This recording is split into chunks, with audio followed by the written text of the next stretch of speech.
नमस्कार, स्वागत है आपका प्रेप शॉट में। प्रीवियस लेक्चर में हमने बातें की थी भक्ति मूवमेंट के बारे में। आज के लेक्चर में हम बातें करेंगे सूफी मूवमेंट इन इंडिया यानी भारत में सूफी आंदोलन के बारे में। देखिए, बात है सूफिज्म यानी सूफीवाद की, जिसका शाब्दिक अर्थ होता है तसव्वुफ। ठीक है, तसव्वुफ माने कि एक इस्लाम की एक मिस्टिक बॉडी ऑफ इस्लाम यानी इस्लाम का रहस्यवादी पंथ माना जाता है। सूफिज्म की हम बात करें तो सूफिज्म आपका इस्लाम के दोनों कल्ट्स शिया और सुन्नी दोनों में हमको देखने को प्राप्त होता है, यानी दोनों ही संप्रदाय चाहे वो शिया हो या सुन्नी हो, दोनों ही सूफिज्म को मानते हैं, यानी इनके तरीके सभी में देखने को मिलते हैं। अगर हम बात करें भारत में इनके कई तरीके पाए जाते हैं, तरीके यानी घराने, जिनको अरबिक में हम सिलसिला या अंग्रेजी भाषा में ऑर्डर कहा जाता है। जैसे आपका नक्शबंदी सिलसिला, शुहरावर्दी सिलसिला, चिश्तिया सिलसिला, सत्तारी सिलसिला, इटसी एटसेट्रा जो भी हैं आपके, वो सभी सूफिज्म के नए नए तरीके आते हैं। भारत में जो है इन सभी तरीकों का आगमन हुआ।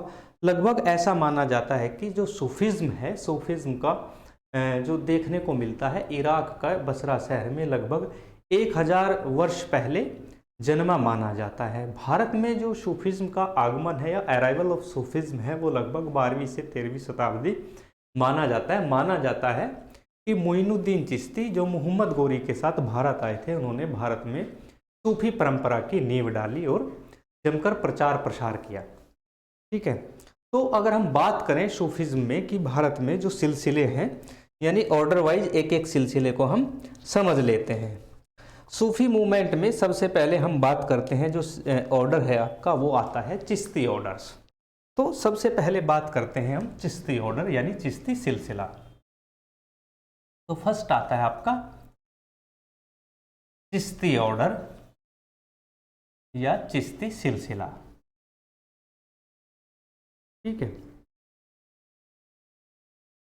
तो जो ये चिश्ती सिलसिला है आपका, ये इस्लाम का जो है थोड़ा सा उदारवादी सिलसिला माना जाता है और इसको जो है सबसे पहले जो है भारत में मोइनुद्दीन चिश्ती जो मोहम्मद गोरी के साथ 1192 में जो आपका त्राइन का जो सेकंड वॉर हुआ था उसमें आए थे। ठीक है, उन्होंने यहाँ पे स्टार्ट किया था। सबसे पहले आते हैं आपके मोइनुद्दीन चिश्ती। तो इसका आरंभ हुआ था मोइनुद्दीन चिश्ती ने इस सिलसिले को स्टार्ट किया था। ये लगभग 1192 में जो मोहम्मद गोरी हैं उनके साथ भारत आए थे। ठीक है, तो मोइनुद्दीन चिश्ती ने क्या किया कि यहाँ पे चिश्ती सिलसिले का आरंभ किया और जो ये चिश्ती सिलसिला है आपका, इसका जो सेंटर बनाया उसको अजमेर में इन्होंने इसका केंद्र बनाया, जिनको सूफिज्म की भाषा में खानकाह कहा जाता है। तो इन्होंने खानकाह जो बनाया था अपना, ठीक है, खानकाह ये बनाया अजमेर में। ठीक है, और इसको यानी सेंटर जो केंद्र जो बनाया, इन्होंने अजमेर को अपना केंद्र बनाया, ऐसा माना जाता है। आगे हम बात करें तो मोइनुद्दीन चिश्ती के बाद जो है ख्वाजा बख्तियार काकी ने इस सिलसिले को आगे बढ़ाया। तो दूसरे नंबर पर आ जाते हैं आपके ख्वाजा बख्तियार काकी।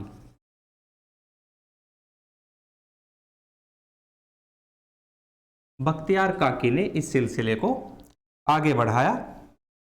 ठीक है, लेकिन इसको क्या था कि इतनी जो पॉपुलैरिटी नहीं मिल पाई थी। इसके बाद जो है इनके एक शिष्य थे जिनका नाम था फरीदुद्दीन, जिनको हम बाबा फरीद के नाम से भी जानते हैं। जो फरीदुद्दीन है उन्हें हम बाबा फरीद भी कहते हैं। तो बाबा फरीद ने जो है इस सिलसिले को जब आगे बढ़ाया तो ये जो है मोस्ट पॉपुलर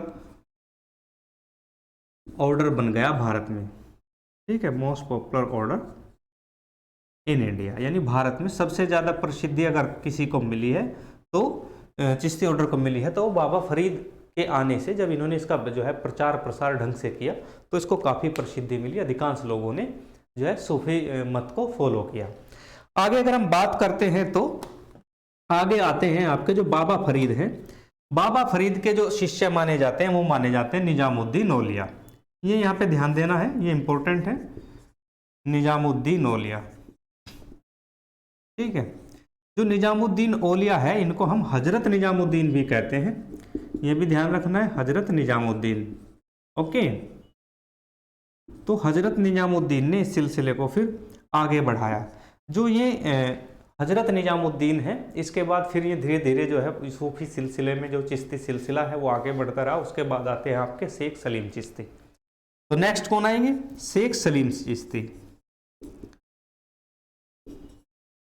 तो शेख सलीम चिश्ती हैं, ठीक है, तो ये किसके समकालीन माने जाते हैं? शेख सलीम चिश्ती अकबर के समकालीन माने जाते हैं, कंटेम्प्रेरी ऑफ किंग अकबर। ठीक है, तो माना जाता है कि अकबर जो थे शेख सलीम चिश्ती से सबसे ज़्यादा प्रभावित माने जाते हैं। शेख सलीम चिश्ती के आशीर्वाद से ऐसा माना जाता है कि अकबर के जो बड़े पुत्र थे सलीम, वो जन्म लिए थे, तो इन्होंने उनका नाम इनके नाम पर सलीम ही रख दिया था। ठीक है, तो आगे हम चलते हैं। जो शेख सलीम चिश्ती की मृत्यु के बाद अकबर जो है इनका एक जो है मकबरा बनवाता है, जिसको शेख सलीम चिश्ती टॉम्ब कहा जाता है, यानी फतेहपुर सीकरी में इनका बनवाया जाता है मकबरा। ठीक है, तो लिख देते हैं हम शेख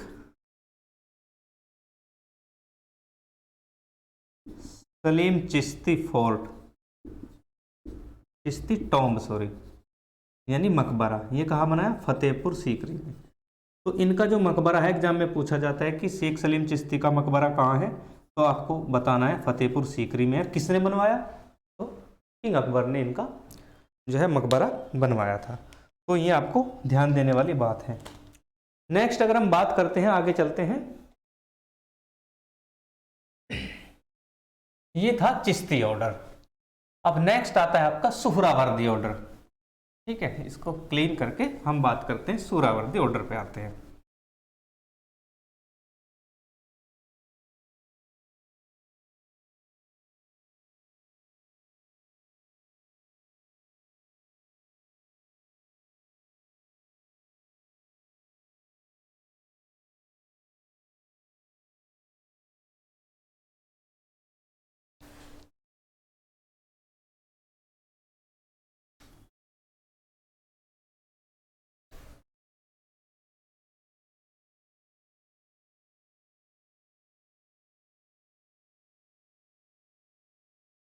सेकंड आता है आपका सुहरावर्दी।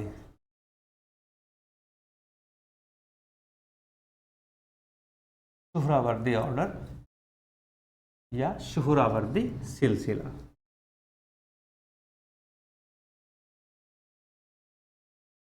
सुहरावर्दी सिलसिला, ठीक है। देखिए, जो सुहरावर्दी सिलसिला है ये ना इस्लाम का सबसे ज़्यादा कंजर्वेटिव थॉट वाला सिलसिला माना जाता है, यानी इस्लाम का ये एक टाइप से कहीं की रूढ़िवादी सोच वाला सिलसिला माना जाता है। तो लिख देते हैं कंजर्वेटिव थॉट, यानी ये जो है इस्लाम की जो रूढ़िवादी सोच है उसको अपना जो है आधार मानता है ये सिलसिला। ठीक है, उसको क्या मानता है?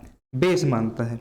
अगर हम बात करें तो इसके जो फाउंडर हैं, वो अबू अल नजीब,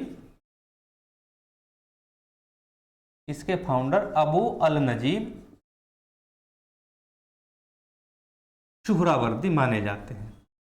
ठीक है, यानी ये जो सिलसिला था अबू अल नजीब सुहरावर्दी, जो एक बगदाद के शिक्षक माने जाते हैं, इन्होंने इस सिलसिले का जो है प्रवर्तक माने जाते हैं। लेकिन जहाँ तक भारत में बात है, भारत में इस सिलसिले को जो है आपके शेख शिहाबुद्दीन सुहरावर्दी जिनका नाम है, उन्होंने इस सिलसिले का सबसे ज़्यादा प्रचार किया।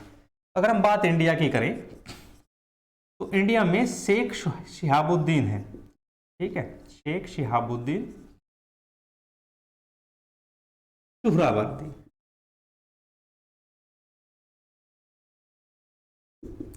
ठीक है, ये जो है मुख्य प्रचारक यानी चीफ प्रीचर माने जाते थे उस टाइम के 12वीं से 13वीं शताब्दी में।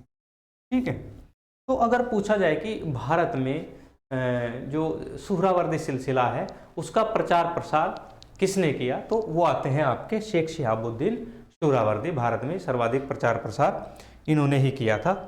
लेकिन बात फेमस करने के अगर इंडिया में ही आ जाए तो जो रुकनुद्दीन है आपके, रुकनुद्दीन सुहरावर्दी, ठीक है, फिर आते हैं आपके रुकनुद्दीन सुहरावर्दी। तो रुकनुद्दीन सुहरावर्दी ने इसे इंडिया में सबसे ज्यादा फेमस किया, यानी सबसे ज्यादा प्रसिद्धि अगर दिलाई है तो वो रुकनुद्दीन सुहरावर्दी ने इंडिया में क्या किया, इसको फेमस किया। तो अधिकांश लोग फिर जो है सुहरावर्दी सिलसिले को भी जो है फॉलो करने लगे। अधिकांश लोगों ने इसके बारे में जाना और सूफी मत के बारे में जानने का प्रयास किया। आगे अगर हम बात करते हैं, नेक्स्ट आता है आपका कादरिया सिलसिला। थर्ड है कादरिया सिलसिला, यानी कादरिया ऑर्डर, कादरिया सिलसिला।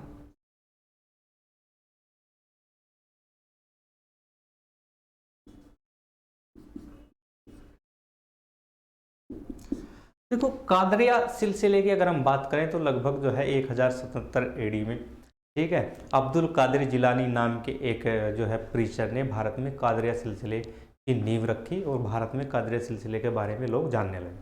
तो बात आती है लगभग 1077 एडी में, ठीक है। नाम क्या बताया था मैंने, अब्दुल कादिर जिलानी। तो इसके जो फाउंडर माने जाते हैं इंडिया में वो हैं आपके अब्दुल कादिर जिलानी, ठीक है।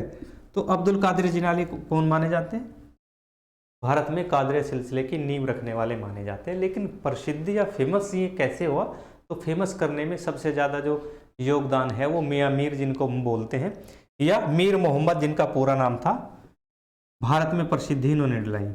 मीर मोहम्मद या मियां मीर इनका नाम था, ठीक है। पूछ लिया जाता है मियां मीर या मीर मोहम्मद किस सिलसिले से ताल्लुक़ रखते हैं, तो तब आपको आंसर देना है वो कादरिया सिलसिले से ताल्लुक़ रखते हैं। इन्होंने इंडिया में इस सिलसिले को बहुत ज़्यादा फेमस किया, यानी प्रसिद्धि दिलाने का जो काम किया है,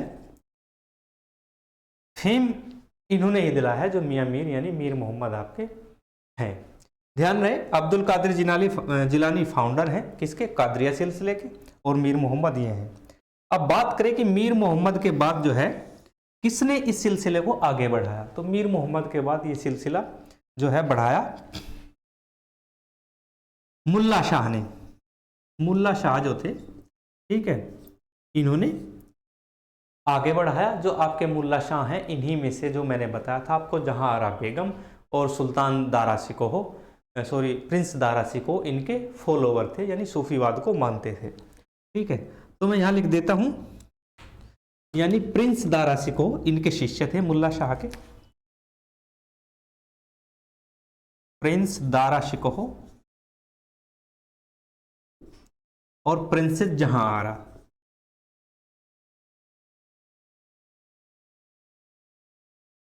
ठीक है। यानी औरंगजेब के एक बड़े भाई जो दारा शिकोह हैं और उनकी सिस्टर जहां आरा, ये दोनों जो हैं वो मैंने बताया था कि वो सूफीवाद को मानते थे। सूफीवाद में भी किस सिलसिले को मानते थे, तो ध्यान रहे कादरिया सिलसिले को। अगर एग्जाम में पूछ लिया जाए कि दारा शिकोह किस सिलसिले के फॉलोवर थे, तब आपको आंसर देना है दारा शिकोह कादरिया सिलसिले के फॉलोवर माने जाते हैं।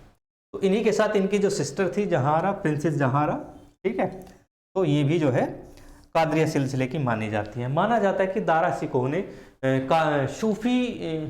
सूफिज्म के साथ साथ जो है उन्होंने उपनिषदों और वेदांतों का भी अच्छे से अध्ययन किया था, ठीक है। तो उन्होंने बहुत सारी चीज़ें देखी थी, जैसे कि सूफिज्म में एक शब्द है फना। फना का मतलब है कि जब व्यक्ति का अंत हो जाता है या अंतिम दौर में होता है, उसको फना कहा जाता है। तो उन्होंने फना का संबंध समाधि से बताया था कि हिंदू धर्म में जो समाधि होती है उसका संबंध फना से है। ऐसी बहुत सारी बातें हैं।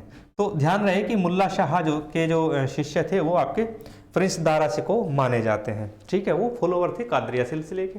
अगर हम बात करें कि इसका नेचर क्या था, तो नेचर इसका भी जो है हल्का कंजर्वेटिव और जो है ट्रेडिशनल देखने को मिलता है।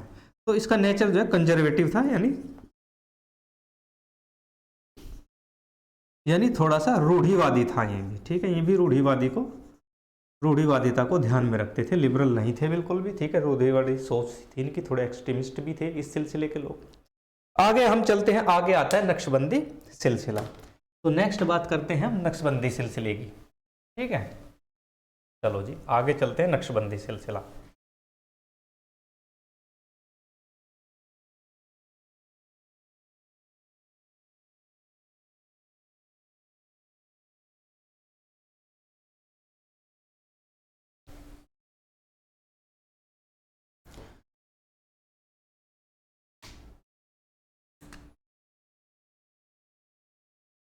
नेक्स्ट है नक्शबंदी सिलसिला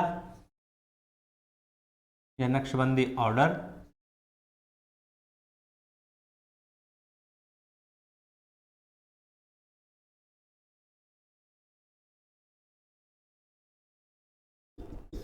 ठीक है,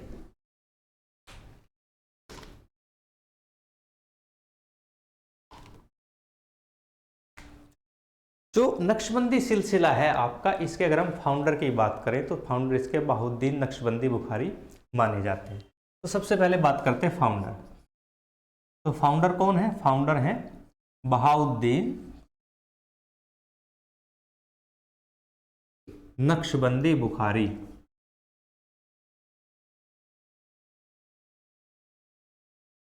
ठीक है, तो ये इसके फाउंडर माने जाते हैं, बहाउद्दीन नक्शबंदी बुखारी। ठीक है, भारत में अगर हम बात करें तो आपके जो प्रसिद्ध हिस्टोरियन है, फेमस हिस्टोरियन अहमद सरहिंदी, वो भी इस सिलसिले का प्रचार करते थे, प्रचारकों में से एक थे। तो हम बात करें कि भारत में प्रचार किसने किया, तो अहमद सरहिंदी ने। अहमद सरहिंदी जो थे आपके, वो हिस्टोरियन थे, उनकी जो है ना, उन्होंने बहुत सारी बुक्स भी लिखी हैं इंडिया की हिस्ट्री के ऊपर। तो इसी के साथ साथ वो क्या थे, इसके प्रीचर भी थे, यानी प्रचारकों में से एक थे। ठीक है, भारत में जो है इस सिलसिले से, नक्शबंदी सिलसिले से रूबरू कराने के लिए अगर कार्य किया है किसी ने, तो वो अहमद सरहिंदी ने किया है, जिन्होंने किताबुल रहला नाम की पुस्तक भी लिखी है। आगे हम बात करते हैं कि ये जो सिलसिला है नक्शबंदी सिलसिला, ये ना प्योर जो है आपका, pure based on Quran and शरीयत, कुरान से भी ज्यादा ये शरीयत को फॉलो करते थे।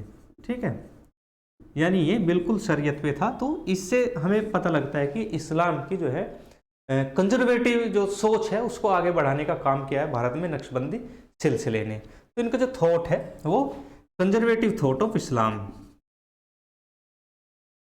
कंजर्वेटिव थॉट ऑफ इस्लाम, यानी इस्लाम का जो रूढ़िवादी जो दृष्टिकोण है, उसको इन्होंने नक्शबंदी सिलसिले में बताने का प्रयास किया है।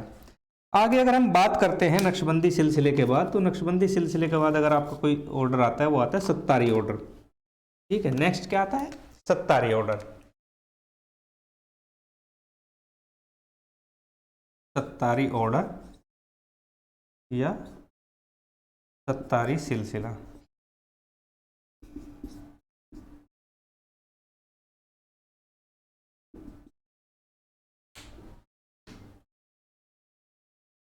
अब जो ये सत्तारी जो सिलसिला है, ठीक है, ये जो बेस था, ये ज़्यादा जो है ना, जो सूफ़ी जो भजन है या सूफ़ी जो सॉन्ग हैं, यानी ये जो है अपने जो सिलसिले का प्रचार करते थे, वो अपने जो है जो भजनों या गानों या के द्वारा करते थे। इसमें मोस्टली जो फ़कीर टाइप जो लोग थे, जो गाते थे पहले, वो होते थे। भारत में अगर बात करें तो शाह अब्दुल सत्तार इसके जो फाउंडर माने जाते हैं, या सॉरी जो प्रीचर हैं इसके, शाह अब्दुल सत्तार भारत में इसके प्रीचर माने जाते हैं। ठीक है, अब बात करते हैं कि इसकी जो प्रकृति थी, सबसे ज्यादा उदारवादी जो है ना, ये सत्तारी सिलसिला ही माना जाता था। इसकी जो प्रकृति थी वो आपकी जो सूफीज्म के जो डिवोशनल सॉन्ग हैं, डिवोशनल वर्सेस हैं, उनके आधार पे ये चलता था। ठीक है, और भारत में अगर हम बात करें, सबसे ज़्यादा जो फेमस किया है इसको इंडिया में, वो किया है आपका हजरत मोहम्मद गोश ने। ठीक है, तो आपको ध्यान रखना है कि हजरत मोहम्मद गोश ने इसको सबसे ज़्यादा भारत में फेमस किया है। जो हजरत मोहम्मद जो गोश थे, ये आपके ग्वालियर के रहने वाले थे, ये भी लिख देता हूँ। ठीक है, तो कहाँ के रहने वाले थे, ग्वालियर के। ठीक है। तो इन्होंने अपने जो इसको जो सत्तारी जो ऑर्डर है इसको अपने जो सॉन्ग्स हैं, जो डिवोशनल सॉन्ग्स हैं, उनके आधार पर जो है लोगों के बीच रखा और इसका प्रचार किया। प्रसिद्ध जो कवि हैं आपके तानसेन, जो वो भी ग्वालियर के रहने वाले थे, वो इनके डिसिपल्स यानी शिष्य माने जाते हैं। तो ध्यान रहे कि इनके जो डिसिपल्स हैं, जो डिसिपल हैं वो हैं तानसेन। ध्यान रहे यही तानसेन जो हैं अकबर के नवरत्नों में से एक हैं, ये उनके नवरत्न में से एक माने जाते थे तानसेन। तो भारत में ये जो है मैंने मोटा मोटी सूफीज़्म जो है, सूफीज़्म के बारे में आपको बता दिया है, यानी सूफी मूवमेंट इंडिया में जो हुआ उसके बारे में मैंने बता दिया है। तो आज के लिए इतना ही। नेक्स्ट वीडियो में हम स्टार्ट करेंगे मॉडर्न इंडिया। यहाँ पे आपका मेडिवल इंडिया का पार्ट जो है कंप्लीट खत्म हो जाता है। आगे हम चलेंगे और हम स्टार्ट करते हैं अपना मॉडर्न इंडिया। आज के लिए इतना ही, धन्यवाद।